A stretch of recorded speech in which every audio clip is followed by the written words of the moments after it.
વડોદરા શહેરના કિશનવાડી વુડા આવાસમાં એક મકાનમાં છતનો પોપડો પડવાથી દંપતી ઘાયલ થઈ હતી.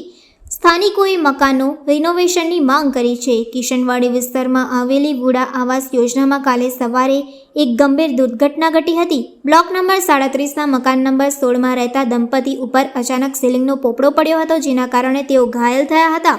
બેડરૂમમાં બેસેલા ઉમેશભાઈ સિસોદિયા અને તેમની પત્ની રોમાબેન પર સીલિંગનો ભાગ તૂટી પડતા તેઓ ઘાયલ થયા હતા. રોમાબેનને માથાના ભાગે ગંભીર ઈજાઓ આવી છે, જેને લઈને તુરંત 108 એમ્બ્યુલન્સ મારફતે સયાજી હોસ્પિટલ ખસેડવામાં આવ્યા હતા. પતિ ઉમેશભાઈને કમર અને પગના ભાગે હળવી ઈજાઓ થઈ છે. સદનસીબે તેમની પુત્રી અને માતા પિતા બીજા રૂમમાં હોવાથી સલામત રહ્યા હતા.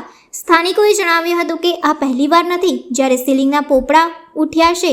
અગાઉ પણ આવી ઘટનાઓ ઘટી ચૂકી છે, પરંતુ કોઈ જાનહાનિ ન થતાં તે ભૂલાઈ ગઈ હતી. હવે ફરી દુર્ઘટના સર્જાતા રહેવાસીઓમાં ભયનું વાતાવરણ છે. મોટાભાગના આવાસ કખડધજ બની ગયા છે અને ગમે ત્યારે તૂટી શકે તેવી પરિસ્થિતિ છે. રહેવાસીઓએ તમામ આવાસોના રિનોવેશન અને સમારકામ માટે તાત્કાલિક પગલાં લેવાની માંગ કરી છે. હવે તંત્ર આ મામલે શું કાર્યવાહી કરે છે તે જોવું રહ્યું. કાલે સવારમાં છે ને મારી વાઈફ છે ને અંદરના રૂમમાં બેઠી હતી. મેં નહીને નીકળ્યો. મેં એવું કહ્યું સવારમાં 9 વાગ્યાના આસપાસ મેં કહ્યું મને ચા બનાવી આપ, બરાબર, મારે રિક્ષાના ધંધા પર જવાનું છે. તો એ ઊભી થતી હતી અને અચાનકથી છે ને અંદરના રૂમનું આપણે સ્લેબ છે ને ધરાશાય થયું. તો ઈજા થઈ છે. મારી વાઈફના 4 ટાંકા આવ્યા છે.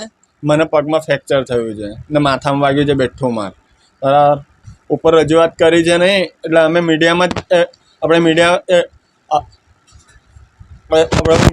જરીએ છે ને અમે લોકો પહોંચાઈએ છીએ, જરૂરત કરીએ છીએ. એટલે બોલાતું નહીં મારાથી, કેમ કે મને છે ને માથામાં વાગેલું છે ને એટલે.